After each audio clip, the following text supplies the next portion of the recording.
क्या प्रशांत किशोर, जो आज तक जिनकी पहचान दूसरों के लिए राजनीतिक जमीन तैयार करने और रणनीति बनाने की थी, वो बीजेपी की जाल में उलझते जा रहे हैं? क्या प्रशांत किशोर बांकीपुर विधानसभा उपचुनाव में ताल ठोकते ही अपनों से ही घिर गए? और क्या प्रशांत किशोर के रथ को रोकने के लिए भाजपा और राजद के बीच में कोई गुप्त समझौता हो गया है? या क्या यह मान लिया जाए कि प्रशांत किशोर का कद बढ़ेगा तो तेजस्वी का कद घटेगा, और रणनीति इसको लेकर भी छाई जा रही है कि किसी भी सूरत में बिहार में तेजस्वी के पैरेलल कोई दूसरा चेहरा खड़ा ना हो सके? प्रशांत किशोर खुद भी अपनी ही रणनीति को बदल रहे हैं। हम इन तमाम चीजों को तफसील से आपसे साझा करेंगे। उसके पहले नमस्कार, आप देखना शुरू कर चुके हैं न्यूज फॉर नेशन और मैं हूं आपके साथ धीरेन्द्र।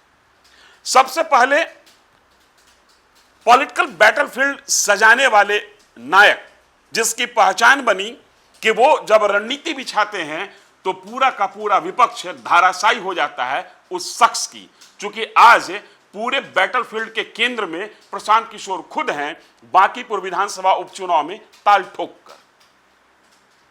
हम ये बात इसलिए कह रहे हैं कि ऐसा लग रहा है कि प्रशांत किशोर बीजेपी की पिच पर खेलने को मजबूर हो गए हैं। बीजेपी की रणनीति पर, बीजेपी की लाइन पर चलने के लिए प्रशांत किशोर मजबूर हो गए हैं। और यह शायद मजबूरी प्रशांत किशोर की ना होती अगर प्रशांत किशोर खुद उम्मीदवार बांकीपुर विधानसभा उपचुनाव में न होते। लेकिन नितिन नवीन के द्वारा खाली की गई सीट पर ऐलाने जंग करते हुए प्रशांत किशोर ने एक गेम खेला। वो गेम ये था कि ये मैसेज दिया जाए कि बीजेपी की प्रतिष्ठा की प्रश्न जहां पर फंसीगी, जहां पर बीजेपी का प्रतिष्ठा दांव पर लगेगा, वहां पर कोई और नहीं, प्रशांत किशोर खुद सामने होगा बीजेपी की प्रतिष्ठा को नेस्तनाबूद करने के लिए। लेकिन राजनीति सिर्फ प्रशांत किशोर नहीं करते हैं, राजनीति भाजपा भी कर रही है और राजनीति राजद भी कर रही है। जो प्रशांत किशोर बीते साल हुए विधानसभा चुनाव में अपने माथे पर लगे तिलक को पलक झपकते ही मिटा देना चाह रहे थे और मिटा दिए, वही प्रशांत किशोर आज बांकीपुर विधानसभा क्षेत्र में गली गली, नगरी नगरी, द्वारे द्वारे घूम रहे हैं और माथे पर त्रिपुंड लगाए हुए हैं। यह त्रिपुंड कुछ और नहीं, बीजेपी के कथित हिंदुत्ववादी चेहरा के पैरेलल अपने आप को खड़ा करने की कोशिश है और बीजेपी के मतदाताओं के बीच में यह मैसेज देने की कोशिश है कि जो छवि भाजपा नेताओं की है हिंदूवादी, उसी छवि के साथ हम भी आपके सामने खड़े हैं। हम भी विकास की बात कर रहे हैं और हम भी पढ़े लिखे उम्मीदवार होने का दावा कर रहे हैं। प्रशांत किशोर इस बात को बखूबी समझ रहे हैं कि बांकीपुर विधानसभा उपचुनाव चूंकि नितिन नवीन की सीट रही है और नितिन नवीन भाजपा के राष्ट्रीय अध्यक्ष हैं, इसलिए अगर यहां बीजेपी को हराया गया तो भाजपा के मुकुट को एक तरीके से भाजपा के माथे से हटाने जैसा होगा। और यही कारण है कि प्रशांत किशोर अपनी उम्मीदवारी का ऐलान करते ही हर उस मंदिर के चौखट पर मत्था टेक रहे हैं और तिलक लगा रहे हैं जिस मंदिर से निकलने के बाद बांकीपुर में उनका वोट का ग्राफ थोड़ा बढ़ जाए। लेकिन बात यहीं पर खत्म नहीं हुई। जैसे ही प्रशांत किशोर ने बांकीपुर विधानसभा उपचुनाव लड़ने का ऐलान किया, उनकी पार्टी ने उनकी उम्मीदवारी की घोषणा की, वैसे ही राष्ट्रीय जनता दल के माथे पर बल पड़ गया। चूंकि अगर प्रशांत किशोर इस चुनाव में जीत जाते हैं या इस चुनाव में प्रशांत किशोर बीजेपी को पानी पिलाने में कामयाब हो जाते हैं तो सीधा असर इसका पड़ेगा तेजस्वी यादव पर।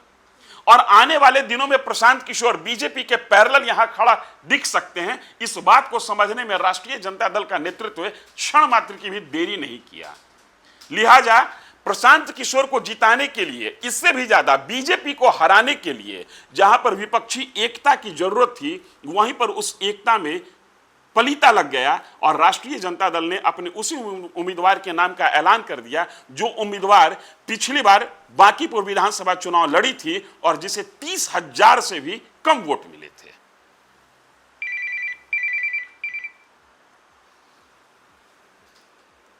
बांकीपुर विधानसभा चुनाव में बीजेपी के उम्मीदवार को उस समय नितिन नवीन को अपने निकटतम प्रतिद्वंदी के मुकाबले 60,000 ज्यादा वोट मिला था।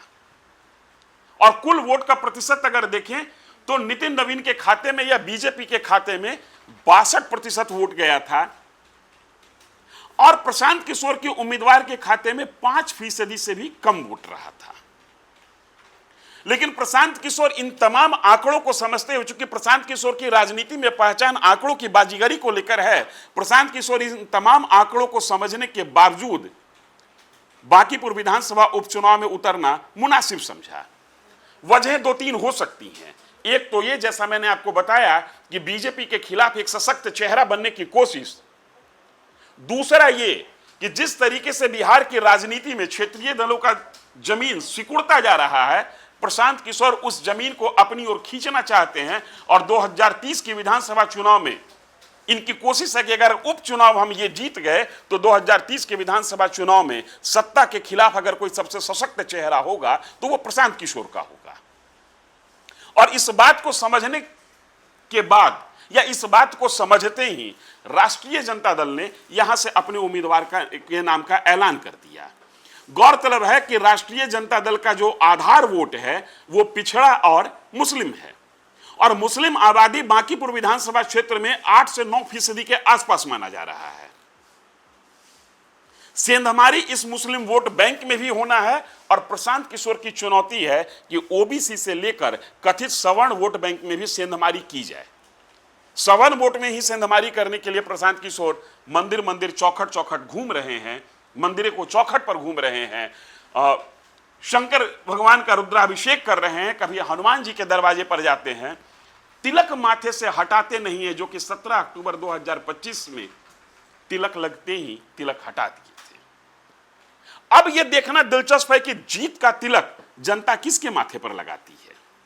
अब यह देखना दिलचस्प है कि बांकीपुर विधानसभा उपचुनाव के यज्ञ से कौन सा चेहरा निकलता है जो विपक्ष का चेहरा बन पाएगा, या विपक्षी एकता यहां पर एक बार फिर धाराशायी हो जाएगी, जैसे दिल्ली के विधानसभा चुनाव में देखने को मिला और जैसे पिछले कई राज्यों के विधानसभा चुनाव में देखने को मिला, जहां पर विपक्षी एकता की बातें तो खूब की गई, लेकिन जब उम्मीदवारी की बात हुई, जब चुनाव लड़ने की बात हुई, तो पश्चिम बंगाल में भी विपक्षी एकता धाराशायी नजर आया। प्रशांत किशोर ने दांव बड़ा खेल दिया, चुनौती बड़ी सामने आ गई है। लेकिन ऐसा नहीं है कि प्रशांत किशोर के मैदान में आने के बाद बीजेपी बहुत सहज है।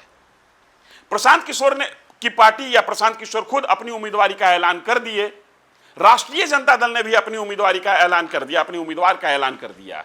लेकिन बीजेपी अभी भी पत्ते नहीं खोली है। इसके पीछे की वजह यही है कि बीजेपी के अंदर मंथन ये चल रहा है क्या प्रशांत किशोर के खिलाफ, प्रशांत किशोर के लायक, जितना बड़ा कद प्रशांत किशोर का है उतने बड़े कद के उम्मीदवार को उतारा जाए, या बीजेपी ये मैसेज दे कि हम एक छोटे से भी कार्यकर्ता को मैदान में उतार सकते हैं और हमारा कैडर और हमारा सिद्धांत का आधार इतना मजबूत है कि हमारा छोटा सा कार्यकर्ता भी विपक्ष का जो आइकॉन बनने की कोशिश कर रहा है उसको चुनाव में हरा सकता है।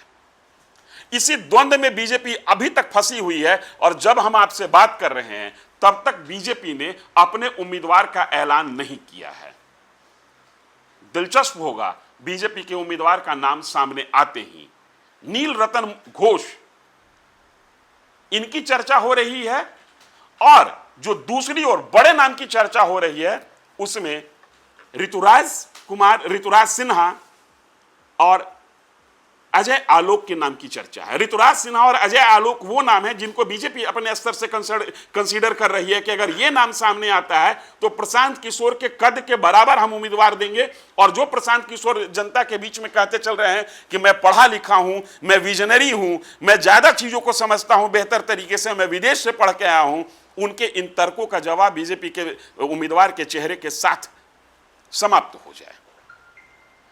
और नहीं तो बीजेपी की दूसरी रणनीति ये होगी कि काडर बेस्ड हमारी पार्टी है, हम उस विधानसभा में खड़े हैं, उस विधानसभा का उपचुनाव लड़ रहे हैं जहां पर हम अपराजेय माने जा रहे हैं, लिहाजा हम किसी भी व्यक्ति को टिकट दे, पार्टी का एक अदना सा कार्यकर्ता भी चुनाव लड़ेगा, और जहां पर हमारा गढ़ है वहां पर कोई कितना भी दिग्गज सामने क्यों न हो, बीजेपी उसको हरा सकती है।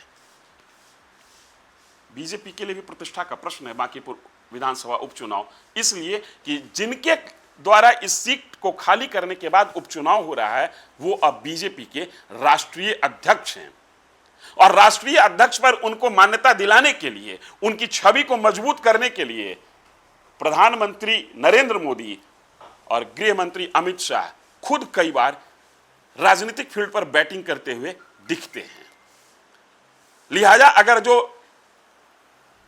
प्रेस्टीज की कड़ी को हम जोड़ें तो ये न सिर्फ नितिन नवीन बीजेपी के राष्ट्रीय अध्यक्ष के प्रेस्टीज का सवाल है, कि प्रतिष्ठा का प्रश्न है, ये सीधे सीधे प्रतिष्ठा का प्रश्न प्रधानमंत्री नरेंद्र मोदी और अमित शाह का भी बनता है। कई राज्यों में उपचुनाव हो रहे हैं, लेकिन तमाम उपचुनाव के बीच राष्ट्रीय से लेकर अंतर्राष्ट्रीय मीडिया अटेंशन अगर किसी एक विधानसभा पर केंद्रित है तो वो है पटना का बांकीपुर विधानसभा उपचुनाव, और हमारा भी ध्यान इस पर केंद्रित है। हम पल पल का अपडेट, पल पल के राजनीतिक गुणाभाग समीकरण को आपसे साझा करते रहेंगे। शर्त यह है कि आप न्यूज़ फॉर नेशन देखते रहिए। धन्यवाद।